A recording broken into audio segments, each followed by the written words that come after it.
สวัสดีค่ะ and welcome back to At Brain Site here on GBN Station. You are now with me กรกนก วชิตพันธ์ reporting to you all the latest news on Buddhism from around the world. Today we have news update from Wat Patthammakaya temples in Europe and the US-based Buddhist Foundation, followed by the famous Buddhist tourist attraction in China and Japan. Let's get started.All branches of the Dhammakaya temples in Europe provided flood aid to the people in Germany as the flash floods swept across Europe. Appointed by พระเดชพระคุณพระวิเทศภาวนาธรรม the abbot of Wat Patthammakaya Bavaria, พระมหาวิวัฒน์ชาเนสโก the abbot of Wat Patthammakaya Ireland, was present at the Dhammakaya Foundation representatives to distribute 500 sets of foods, hygiene kits, and housing repair kits to the flood victims in Oskirchen and Ottendorf in Germany. This flood relief project is a part of the Dhammakaya Foundation humanitarian project, which aims at helping people regardless of their race and belief. The foundation is currently helping the victims of COVID-19 pandemic by donating foods and hygiene supplies with a value of up to 32.2 million bahts.A new San Francisco-based non-profit organization, a Khmer Buddhist Foundation, recently announced its launch with a nearly $500,000 gift aimed at supporting people in Cambodia who have been affected by the COVID-19 pandemic.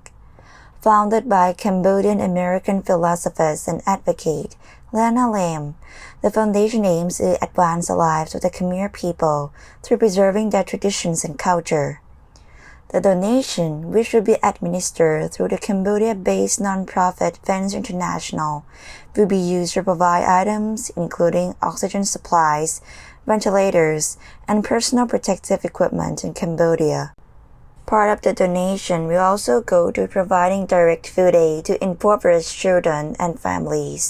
The Khmer ethnic group comprises some 97% of Cambodia's 15.9 million population.After working to alleviate suffering caused by COVID-19 in Cambodia, Lam noted that the foundation would aim to support a wide variety of causes, ranging from arts and culture to business and educational opportunities. Bai Ta Sư, or the White Dagoba Temple in Beijing's Xixing District, is among China's major historical and cultural sites accorded protection at the national level.After 2 years of renovation, the holy place for Tibetan Buddhism welcomes tourists with a new look. Once a city's high structure at more than 35 meters high, the White Dagoba stands as witness to historic changes in China's capital.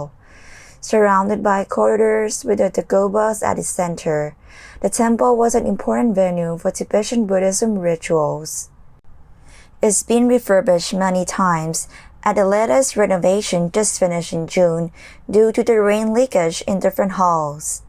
The White Dagoba was built in 1271 during the Yuan dynasty under the Kublai Khan's reign, serving as imperial temple for ritual activities ever since. It has gone through fire, wars, and natural disaster in the past 750 years.Currently, it's no longer functioning as a temple, but a cultural heritage site for tourists. The development of the ancient site is showcased in an exhibition inside the temple. Visitors can also view the treasures discovered inside the Dagoba.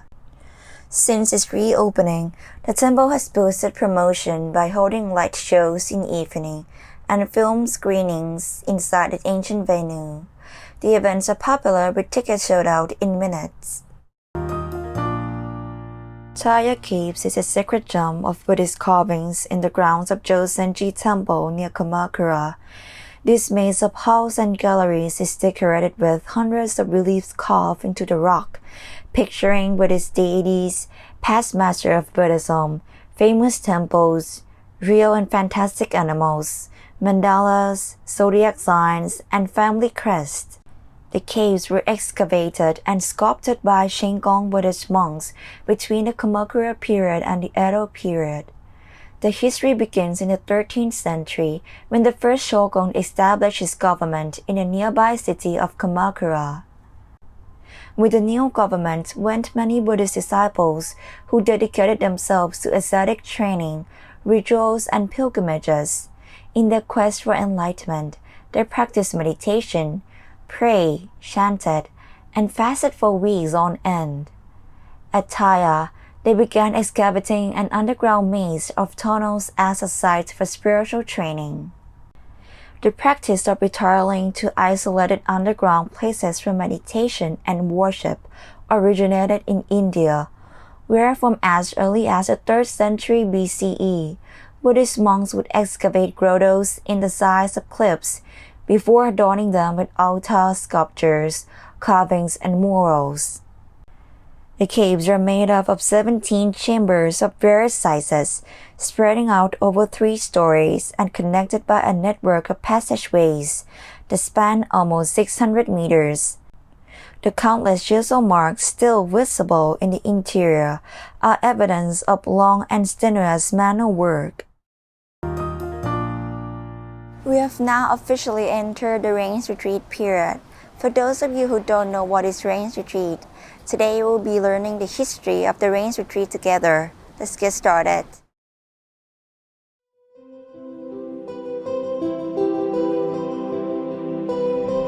The history of the rains entry day. The rains entry day is the first day where Buddhist monks dwell permanently at a suitable place throughout the rainy season, starting from the first day of the 8th waning moon until the 15th day of the 11th waxing moon for a period of 3 months. Before the Lord Buddha legislated the rains retreat for the monks, they used to make a pilgrimage all throughout the cold, hot, and rainy seasons. This caused the inhabitants to criticize and find fault with the monks for having made a pilgrimage all throughout the cold, hot, and rainy seasons, causing so much damage to the vegetation and killed so many small animals. The monks had heard how the people were criticizing and finding fault with them, so they brought the subject to the Lord Buddha. The Lord Buddha considered the situation and then said to the monks, "Behold, monks, from now on, we allow you to dwell in one place during the rainy season. There are 2 rains entry days. The first is Purimika, the first rains entry day. It means the day after the full moon day of Asalaha, which signifies the first rains entry day and falls on the first day of the 8th waning moon. The second is Pachimika, the last rains entry day. It means 1 month after the Asalaha, which falls on the first day of the 9th waning moon."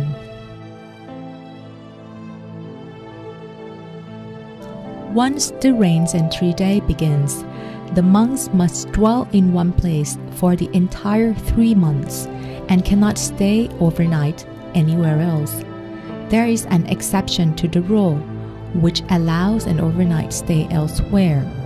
This is called Sattaha Karaniya, which means when there is a matter of necessity, a 7-day temporary stay elsewhere is allowed, as in the following example. There was once a lay devotee named Udain. He had a temple built for the monks in the suburb of Kosol. At one point, he had a wish to offer alms, listen to the Dhamma, and meet with the monks. So he sent a servant to request the monks' presence at his house. The servant went to the monks with his request, but the monks did not come as invited because it was during the rains retreat and they could not stay overnight elsewhere.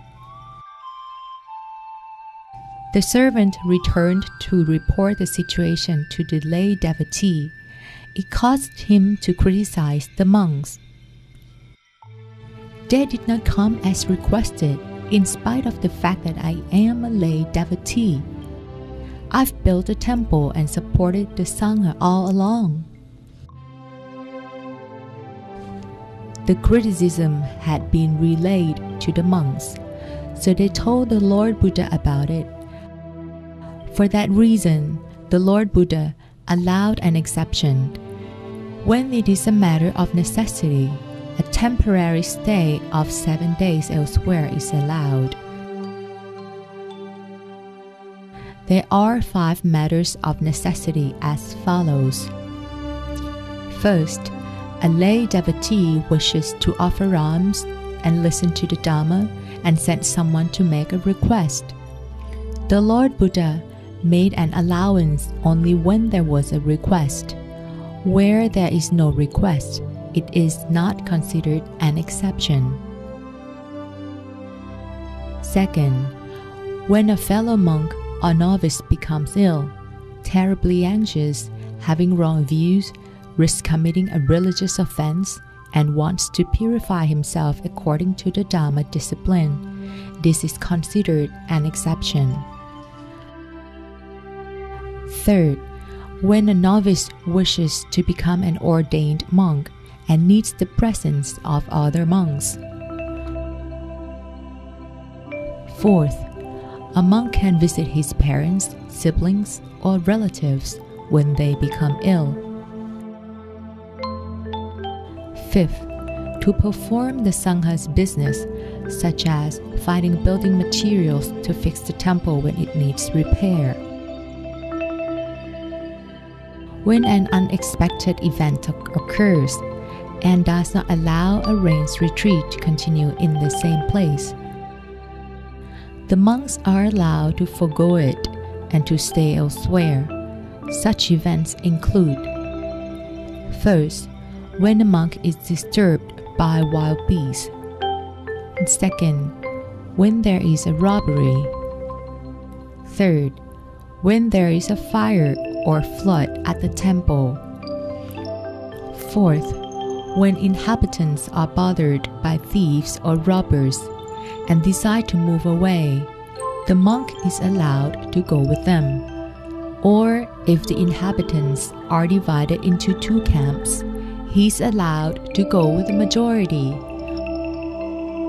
But if the majority has no faith in Buddhism, he is allowed to go with the minority. Fifth, when there is a shortage of food or medicine or lay individuals to support the Buddhist faith, the monk is allowed to leave.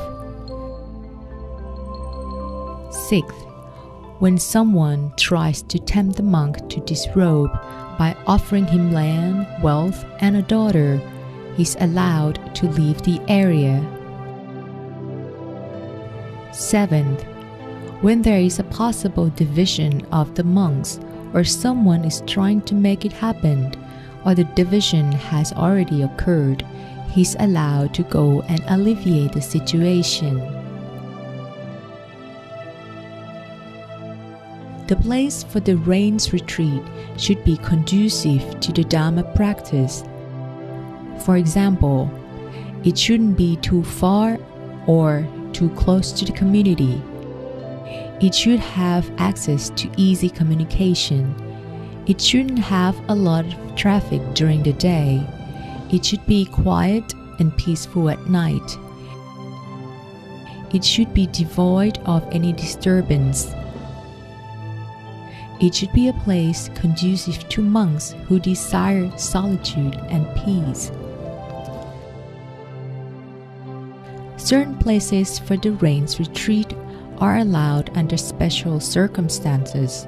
For example, when a monk is traveling with a cattle herder along the herder route, or with a band of wagons or by boat, in order to reach a certain destination.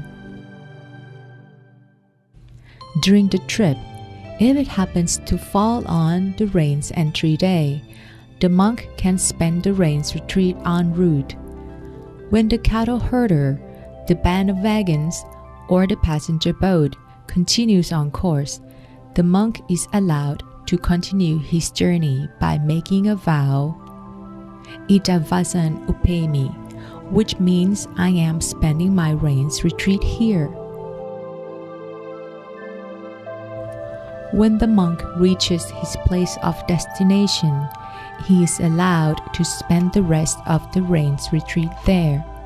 Should the place of his destination not be reached because the cattle herder, the band of wagons, or the passenger boat comes to an end of the trip,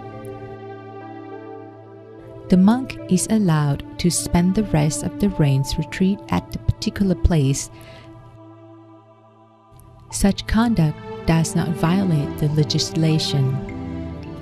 The Lord Buddha forbade spending the rain's retreat in inappropriate places such as, first, in the hollow of a tree, as the monk might be mistaken for a demon. Second, on a branch of a tree, as the monk might be mistaken for a hunter.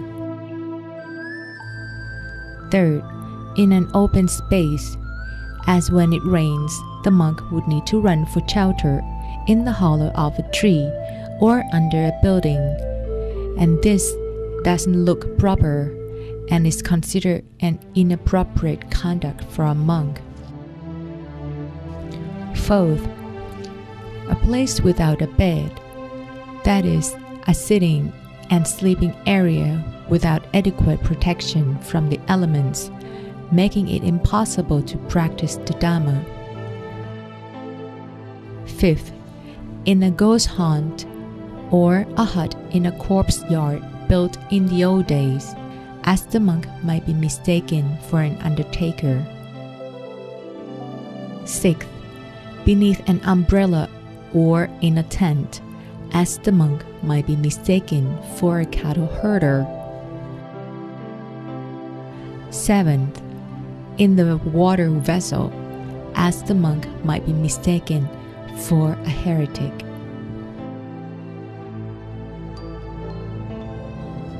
We've now learned something about the history of the Rains Entry Day. The real purpose of the Rains Retreat is to allow the monks and novices more time to practice meditation. As ladies and gentlemen devotees, we can determine the boundaries of our Rains Retreat by concentrating on the seventh base at the center of our being. Let's keep our mind still within its perimeter at all times, and we will attain the Dhammakaya within this Rains Retreat.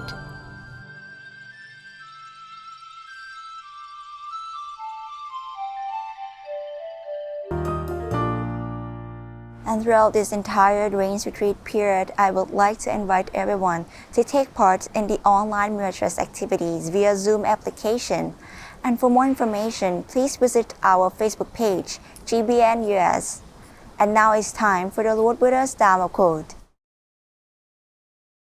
The Tathagata, the Arhat, the fully enlightened one, the just and righteous King of the Dharma, who thus provides lawful protection, shelter, and safety in regard to action by body, speech, and mind, and is the one who turns the incomparable view of the Dhamma in accordance with the Dhamma only, and that view of the Dhamma cannot be turned back by any ascetic or Brahmin, by any Deva or Mara or Brahma, or by anyone in the world. It's time for us to say goodbye, and please make sure to check out all episodes of our At Brain Site News program on our website, gbnus.com. Thank you for joining us. Have a wonderful week. สวัสดีค่ะ